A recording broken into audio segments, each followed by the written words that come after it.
கர்த்தருடைய பரிசுநாமத்துக்கு ஸ்தோத்திரம்.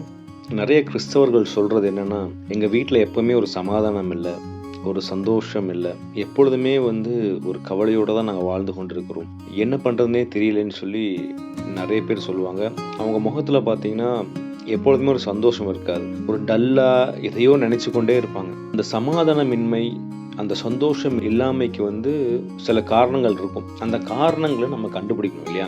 சில காரணங்கள் எப்படி இருக்குன்னா, நம்மளுடைய ஃப்யூச்சர் நினச்சி கவலை, நம்ம வேலைகள் எப்படி இருக்கும், நம்ம பிள்ளைகள் படிப்பு எப்படி இருக்கும், நம்ம பிள்ளைகள் எப்படி கடவுளுக்குள்ளே வளருவாங்க, நம்ம நித்தியத்துக்குள்ளே போவோமா, இந்த மாதிரி கவலைகள்லாம் இருக்கும். சில பேர்த்துக்கு ஒரு பயம் இருந்துகிட்டே இருக்கும், எப்பொழுதுமே ஒரு பயம், ஏதாவது நடந்துருமோ, நான் வெளியே போனால் ஆக்சிடென்ட் ஆயிருமோ, என்னுடைய பணம் எல்லாம் திருடு போயிடுமோ, அதே மாதிரி என் பிள்ளைகள்லாம் தேவனை விட்டு விலகி போயிடுவாங்களோ, இந்த மாதிரி பயங்கள் இருக்கும். சில பேர்த்துக்கு பொறாமை, அடுத்தவங்களை குறித்தே பொறாமை, எங்கிட்ட இது இல்லையே, அவங்ககிட்ட அவ்வளோ பணம் இருக்கு, அவ்வளோ சந்தோஷமாக இருக்காங்களே, அவங்க பிள்ளைகள் அவ்வளோ நல்லா படிக்கிறாங்களே, தேவனுக்குள்ளே நல்லா வளர்கிறாங்களே அப்படின்னு சொல்லி நிறைய பொறாமை.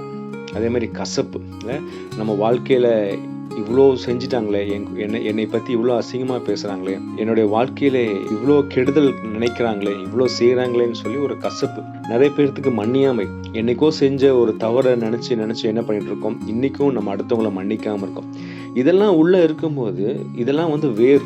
ஸோ இதெல்லாம் இருக்கும்போது ஆட்டோமேட்டிக்காக நமக்கு ஒரு சந்தோஷம் இருக்காது, சமாதானம் இருக்காது. எதனால் இந்த வேர் உள்ளே இருக்குன்னா, நம்ம தேவனை பார்க்கிறதே இல்லை. நம்ம கடவுள் இந்த உலகத்தில் வாழும்போது நம்ம பட்ட எல்லா பாடுகளையும் அவரும் பட்டார். அதை முதல்ல நம்ம நம்பணும், அதை நம்மள விசுவாசிக்கணும். நம்ம என்ன நினைக்கிறோம்னா, இயேசு கிறிஸ்து ஏதோ கடவுள், அவர் கடவுள் தான், 100% கடவுள், 100% மனுஷன். இந்த உலகத்தின் கஷ்டங்கள்லாம் ஈஸியாக போயிருப்பாருன்னு சொல்லி நினைப்போம். ஆனால் அப்படி இல்லைங்க, அவர் நம்மளை போட பாடுபட்டார். வசனம் அப்படி தானே சொல்லுது. நான் வசனத்தை வாசிக்கிறேன். எபிரேயர் 4:15. நம்முடைய பலவீனங்களை குறித்து பரிதபிக்க கூடாத பிரதான ஆசாரியர் நமக்கிறாமல் எல்லா விதத்திலும் நம்மை போல் சோதிக்கப்பட்டும் பாவமில்லாதவருமாக இருக்கிற பிரதான ஆசாரியர் நமக்கிறார். நம்மை போல் அவர் எல்லாமே சோதிக்கப்பட்டிருக்கிறார். நம்ம வாழ்க்கையில் என்ன ப்ராப்ளம், என்ன பிரச்சனை, இதெல்லாம் நம்ம ஃபேஸ் பண்ணியிருக்கோமோ அது எல்லாத்தையுமே இயேசு கிறிஸ்து இந்த உலகத்தில் வாழும்போது ஃபேஸ் பண்ணிட்டார். அதனால் நம்ம அவர்கிட்ட போகணும். அதாவது நமக்கு ஒரு சமாதானம் இல்லைன்னா நம்ம அவர்கிட்ட போனால் தான் அவர் சமாதானத்தை கொடுப்பார். அதனால தான் பவுல் தெசலோனிக்கருக்கு எழுதியிருப்பார். நீங்கள் 1 தெசலோனிக்கர் 1:1 வாசிங்கன்னா, நீங்கள் செகண்ட் பார்ட்டில், நம்முடைய பிதாவாகிய தேவனாலும் கர்த்தராகிய இயேசு கிறிஸ்துவினாலும் உங்களுக்கு கிருபையும் சமாதானம் உண்டாவதாக. யாருனால நமக்கு கிருபையும் சமாதானம் உண்டாகும்னா, நம்முடைய பிதாவாகிய கர்த்தராலும் இயேசு கிறிஸ்துவினாலும் தான் நமக்கு சமாதானமும் கிருபையும் கிடைக்கும். அதனால் நம்ம பிரச்சனைகள் எல்லாத்தையும் எங்கே கொண்டு போய் வைக்கணும்னா, நம்மை போல் ஆல்ரெடி பாடுபட்ட இயேசு கிறிஸ்துவிட்ட போய் நம்ம சொல்லும்போது அவர் நம்ம பிரச்சனைகள் எல்லாம் பாடுகள்லாம் நீக்கி போடுவார். எதனால் நம்ம சொல்ல மாட்டேங்கிறோன்னா, நம்ம என்ன நினைக்கிறோம், நம்ம கடவுள் நம்மளுடைய பிரச்சனைகளை விட சின்னவர்னு நம்ம நினைக்கிறோம். யோசுவா காலத்தில் பார்த்தீங்கன்னா, கானான் தேசத்தை போய் நீங்கள் சவதரித்து கொள்ளுங்கன்னு சொன்னால், இவங்க போன அந்த ஸ்பைஸ் எல்லாம் என்ன பண்ணுறாங்க நீங்கள் பார்த்தீங்கன்னா, ஐயோ அங்கே இருக்கிற மக்கள் ரொம்ப பெரியவங்க, நம்மெல்லாம் அவங்க சுண்டு வரல் சேஸ் கூட இல்லை, நம்மளை ஈஸியாக அவங்க மேற்கொண்டுருவாங்க அப்படின்னு சொல்லிட்டு, அதாவது அவங்களுடைய சுயபலத்தை நம்பி அங்கே உள்ளே போய் வேவு பார்த்துட்டு வந்தாங்க. ஆனால் கடவுள் அவர்கள் பின்னாடி இருக்கிறாங்கன்னு சொல்லி மறந்துட்டார். தேவனை நம்ம முன்னாடி வைத்து கொண்டு நம்ம போனோம்னா நம்மளுடைய பிரச்சனைகள் எல்லாம் ரொம்ப சிம்பிளுங்க, ரொம்ப சாதாரணம். ஒரு நல்ல ஒரு வசனம் நான் உங்களுக்கு வாசிக்கிறேன்னே.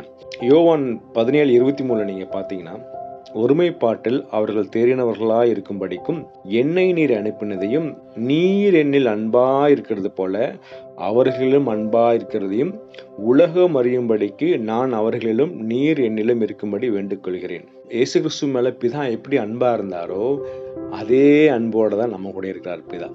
அதனால நம்மளுடைய பிரச்சனைகள், நம்மளுடைய பாடுகள் எல்லாத்தையும் நம்ம தேவனிடத்துல போய் நம்ம சொல்லும் போது ஆட்டோமேட்டிக்காக அவர் என்ன பண்ணுவாருன்னா, நம்மளை தாழ்த்தணும். ஃபர்ஸ்ட் ஆஃப் ஆல், கடவுளை என்னால் இது பண்ண முடியாது, நான் ஒரு சமாதான இன்மைக்குள்ளே போயிட்டுருக்கேன், எனக்கு ஒரு பயம் இருக்குது, எனக்கு ஒரு கசப்பு இருக்குது, எனக்கு ஒரு கவலை இருக்குது, எனக்கு ஒரு வெறுப்பு இருக்குது, எனக்குள்ள ஒரு மன்னியாமை இருக்குது, இதெல்லாம் நம்ம அவர்கிட்ட போய் சொல்லும்போது அவர் என்ன பண்ணுவாருன்னா, எபிரேயர் 4:15 நீங்கள் வாசிங்கன்னா, நம்முடைய பலவீனங்களை குறித்து பரிதபிக்கக்கூடாத பிரதான ஆசிரியர் அமைக்கிறாமல் எல்லாவற்றிலும் நம்மை போல் சோதிக்கப்பட்டும் பாவம் இல்லாத இருக்கிற பிரதான ஆசிரியர் அமைக்கிறார். அவர் என்ன பண்ணுவார்னா, நம்மளுடைய பாவங்கள் எல்லாம் மீட்டுக் கொள்வார். இல்லை, இதெல்லாம் பாவம்.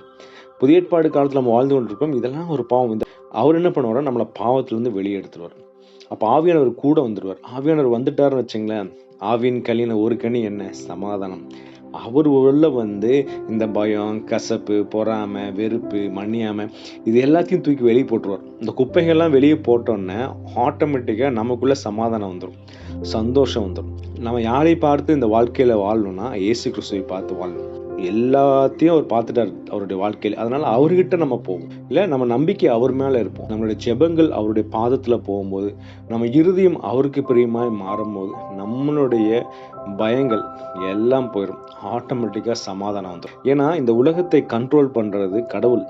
அவருடைய பராக்கிரமான கரத்தில் இந்த உலகம் இருக்கு.